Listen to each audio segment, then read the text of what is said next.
Bonjour, alors bon aujourd'hui journée un petit peu spéciale parce que maman est en train de ranger son maquillage, ses affaires. On a été chercher un petit meuble pour que Dodo arrête de fouiner. Donc bon, la grande cuisine, on va passer pour aujourd'hui. Puis c'est moi qui cuisine, donc si c'est pas une preuve. Donc, on va quand même manger. Hein. Donc voilà, pour un jour où vous n'avez pas trop le temps, vous pouvez toujours faire quelque chose d'agréable. Donc, pour ce faire, je ne me suis pas foulé, j'ai fait un truc qui se fait tout seul. Hein.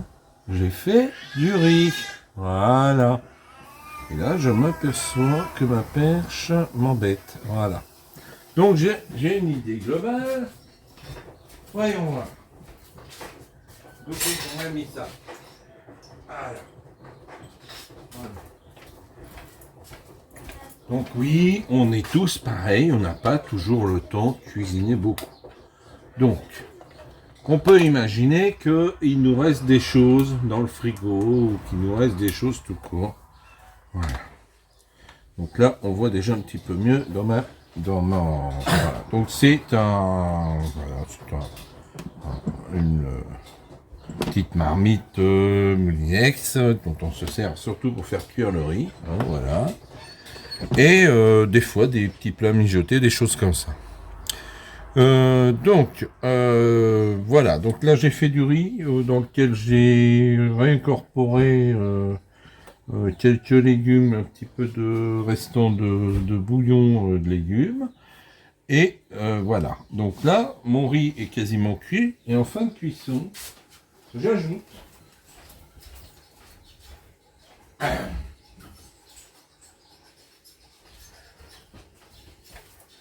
pour avoir une note colorée un petit peu croustillante, n'est-ce pas, du maïs. Oh, c'est du maïs en boîte tout bête, hein. Voilà, que j'ai rincé. Voilà.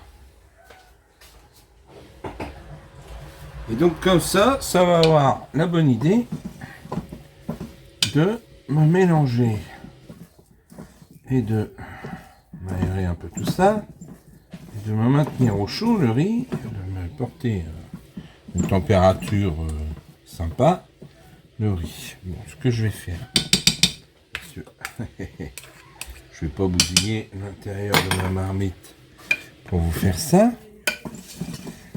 Je mélange donc dans la cuisson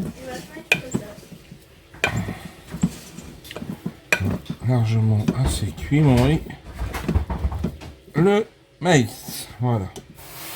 Donc ça, voilà. Alors vous allez me dire, bon c'est bien gentil Fredo, tu as fait du riz à la machine, tu mélanges du maïs dedans, j'espère que ça s'arrête pas là. Non, c'est certain, ça ne s'arrête pas là. Donc, partant de là, on va vous montrer ce qu'on a fait d'autre.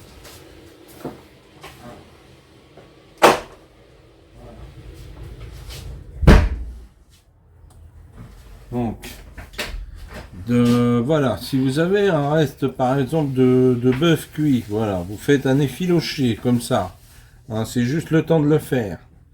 Donc voilà, ça c'est pour la partie viande du plat, hein. Et donc après, on va faire en sorte de faire quelque chose de sympathique à manger avec tout ça. Donc on va laisser le riz finir, il n'y en a plus pour très longtemps. Et on va passer à la partie, disons, finale du plat. Vous voyez que ça ne va pas nous emmener très loin. Hein. Mais ça peut dépanner. Si un jour vous êtes un petit peu bousculé dans l'emploi du temps, ben ma foi, l'avantage de ça, c'est vous mettez votre quantité d'eau, hein, et puis ça se débrouille. Et vous pouvez vaquer à vos petites occupations. Voilà, donc comme vous venez de le voir, il vient de passer en position réchauffe. Donc là, il va continuer à réchauffer un petit peu, à chauffer votre riz et votre maïs que vous venez d'incorporer pour la partie, je dirais, féculents légumes. Voilà. Donc on va booster un peu la recette en poussant ça. Hop. Voilà. Je vais me servir de cette partie-là. J'ai pas besoin de grosse intensité de chaleur pour faire finaliser. Voilà. Donc on va se servir de notre ami le petit feu. Parce que on va faire en accompagnement de tout ça des œufs sur le plat qui vont venir garnir notre assiette et faire une belle présentation, bien qu'on ne soit pas vraiment foulé au niveau cuisine. Voilà. Des fois on peut faire beau sans... Hein, voilà. C'est de la cuisine débrouille, comme je dis souvent. C'est-à-dire que c'est à la fois comment utiliser les restes et puis faire à manger rapidement. Voilà. On peut pas faire de la grande cuisine tous les jours, je pense pas que ce soit possible ça. Voilà. Donc là nous sommes 3, donc je vais faire 3 œufs sur le plat à mesure. Je vais réchauffer un petit peu ma viande au préalable. Et puis voilà. Donc on va arriver. En fait, la seule chose que vous avez anticipé, c'est la cuisson de votre riz. Le reste se fait comme ça, vite fait. Je dirais assez au dernier moment, juste avant de servir. Voilà. Hein? Parce que, voilà, il y a des fois, vous n'avez pas le temps. Ça, on est tous pareils. Il y a des jours où l'emploi du temps, où vous voulez faire autre chose que de la cuisine. Voilà. Parce que vous avez un jardin, parce que vous avez du rangement à faire chez vous, les enfants, ou je ne sais quel rendez-vous à honorer, et vous n'avez pas le temps. Voilà. C'est aussi simple que ça.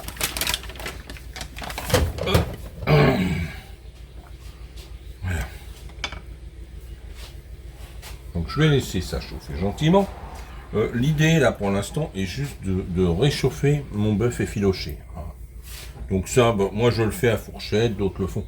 Alors c'est juste vous tirer dessus. Hein. C'est assez... Moi il était bien ferme. Ça dépend comment votre bœuf est fondant et quel morceau vous avez mis.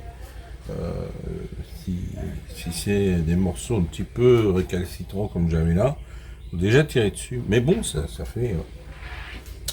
le bœuf cuit, on néglige un peu, mais ça a plein d'utilisations sympas. Donc, je l'ai fait chauffer mon beurre. Hein, donc on est sur petit feu, donc il y a le temps. Donc c'est pour... Là on est loin d'être sur je saisis tout. Hein. Voilà. L'histoire juste de réveiller un petit peu tout ça, parce que ça reste du bœuf froid. Bon. Alors, s'il fait 35 à l'ombre, vous ne le faites pas comme ça. Hein, vous le laissez en froid, mais là c'est pas le cas aujourd'hui. Puis vous pouvez donner un petit côté, comment dire, rôti à votre bœuf effiloché, là, un petit peu caramélisé à votre bœuf effiloché qui va redonner du goût à votre plat. Voilà. Bon, il était cuit, salé, poivré. Vous pouvez toujours agrémenter un peu. Hein. C'est pas interdit.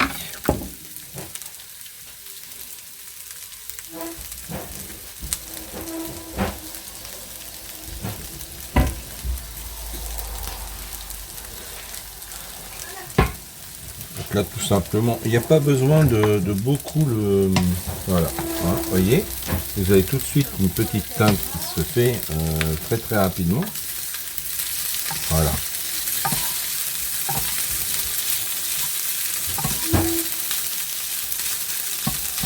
Vous voyez, hein, le côté caramélisé, et donner un petit goût sympa à votre bœuf. Là, ce que vous entendez derrière, les petits bruits de meubles, là, c'est le rangement dans la pièce à côté.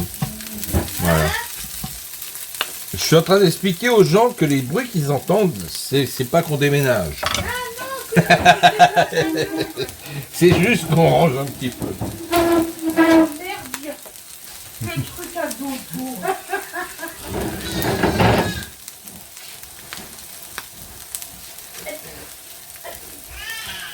Ça y est, je l'ai complètement vidé. Allez, on montrera ça avec le premier qui voudra.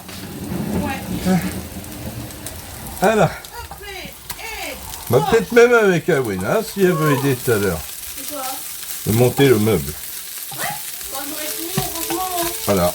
Oui, non, mais on le laisse dans l'entrée pour l'instant, j'ai bien compris. Vous voyez là, il a tout de suite une allure plus avenante. Hein, voilà. Alors après, vous pouvez toujours agrémenter. Hein. Là, j'ai fait réchauffer ma viande comme ça. Je vais la réserver tout de suite.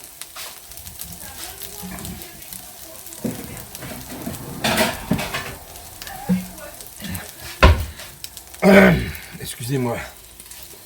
Voilà. Donc là, facile. Hein. Hop, voilà. Je la mets de côté. Hein, parce que je vais la séparer. Ça va être une partie du plat. Donc là. Hop. Bon, excusez-moi. Il y a des jours comme ça. Ça gratte. Voilà. Je vous reprends dans quelques instants. Excusez-moi, je m'étais absenté 2 minutes pour soigner la bête. Parce que quand ça gratte comme ça, après j'arrive plus à parler. C'est embêtant. Surtout quand tu veux présenter une petite recette. C'est ennuyeux. Papa, c'est dans quelle poubelle ça? Alors, excusez-moi, ambassadeur du tri. Plastique. Il y a du Il y a quoi? sirop dedans. Il est plus bon. Oui, bah tu évacues. Dans le levier? Ouais. Donc voilà. Alors vous pouvez toujours agrémenter ça avec une petite échalote, comme je viens de le faire. Bah, au revoir. La petite échalote me dit au revoir. Hein, voilà. Donc ça c'est ces petites touches de d'assaisonnement. Hein. Voilà. Une petite échalote. C'est déjà des belles, voilà. Mais on est en fin de saison, donc moi j'utilise parce que malheureusement maintenant c'est les prochaines échalotes, elles vont être. Bon, moi j'en ai pas fait cette année parce que je n'ai pas fait de jardin au printemps vraiment. Enfin pas l'hiver parce que. Donc voilà. Mais sinon oui, pour ceux qui ont un jardin, les échalotes. Ça va être les prochaines, ça va être au jardin. Voilà.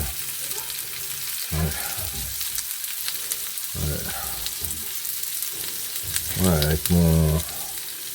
Moi, je trouve plus les petites échalotes. Faudrait que je refasse ça. Qu'on avait quand j'étais gamin, des petites échalotes rondes là. Elles étaient bien plus goûteuses que celles-là. J'ai regardé parce que. Voilà, les vieux jardiniers gardaient d'une année pour l'autre. Hein. J'ai gardé pendant peut-être 20 ans la même variété d'échalotes. Les petites échalotes rondes, là, c'était excellent. Je ne saurais pas si c'est. J'ai pas retrouvé la même. Tout ça, ça évolue. Hein. Ils vous remettent d'autres variétés, vous ne retrouvez plus les anciennes. C'est pour ça que des fois, quand on garde,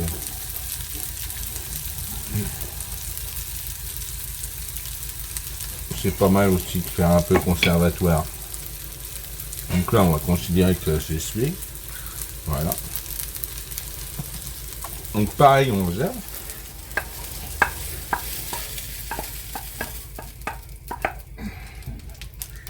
Donc maintenant, l'idée, c'est pour faire la présentation finale de votre plat, vous faites juste un œuf sur le plat par personne. Résulte, un œuf sur le plat par personne. Voilà, donc hop, voyez, c'est vraiment de la... Hop, voilà.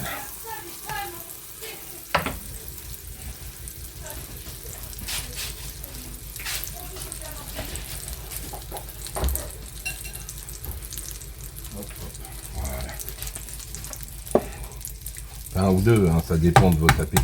Hein. Ça dépend si vous avez beaucoup travaillé le matin ou pas. Ça, c'est une question de goût personnel. Voilà.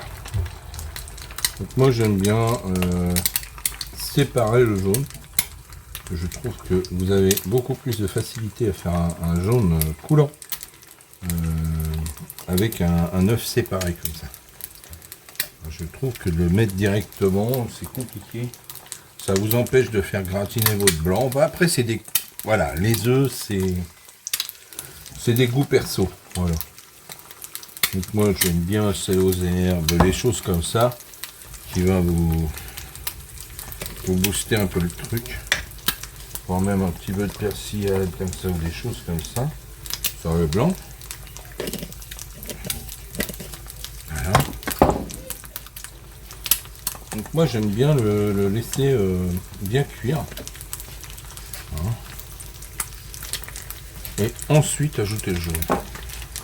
Voilà. Ça vous fait un aspect que j'aime bien, un aspect gratiné, le tour de l'œuf sur le plat. Oh, vous allez me dire, ouais, on sait faire des œufs sur le plat. Ouais, je suis d'accord, tout le monde sait faire. Moi, je vous propose ma façon de faire. Après, vous en faites ce que vous voulez. C'est juste une proposition de recette. Après, il y a un tas de choses que tout le monde sait faire. Hein. Il n'y a pas de souci là-dessus. Voilà. Hop.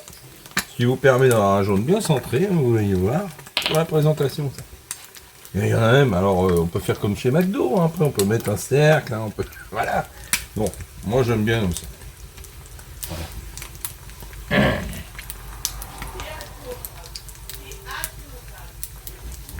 Donc ensuite, quand vous faites des choses comme ça, l'idée c'est de faire un minimum de présentation.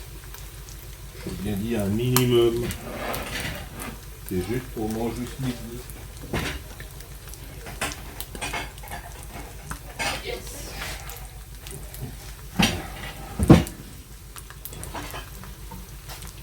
Bon. J'ai toujours mon riz qui a chauffé là, pas bien loin. Bon. Voilà. Donc on va prendre notre petite bouche. Voilà. On va venir mettre le riz avec le maïs. D'une part, voilà.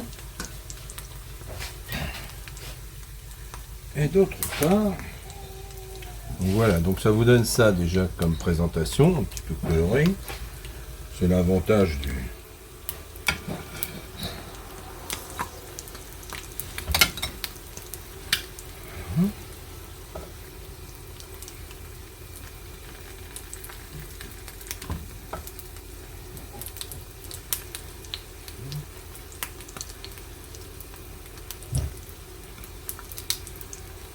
Voilà. Ensuite, moi je mets donc mon bœuf effiloché, mes petites échalotes. Voilà. Et ensuite là-dessus, mon œuf. Voilà, c'est tout ça. Vous n'allez pas avoir faim après ça, je vous le dis tout de suite. Vous pouvez mettre une petite pointe de sauce de ce que vous voulez avec. Hein, ça, c'est pour les enfants du ketchup, pour les adultes autre chose. Une pointe de moutarde, une pointe de ce que vous voulez. Et puis il me reste à vous souhaiter bon appétit. Vous pouvez aussi, parce que j'ai oublié, et ça c'est scandaleux, mettre un petit peu de sel et de poivre sur votre œuf. Le poivre, il est là. Tac. Voilà. J'essaye de vous présenter ça en direct. C'est compliqué pour moi. Alors. Voilà. Voilà, donc vous me dites si vous trouvez ça appétissant ou si ça vous semble être un tas de trucs infâmes. Mais moi, voilà, c'est une recette rapide pour utiliser d'une part un reste de bœuf et puis faire un truc rapide qui soit sympa et assez roboratif, n'est-ce pas? Sur ce, il me reste à vous souhaiter bon appétit et puis à vous dire à très bientôt. Merci, au revoir.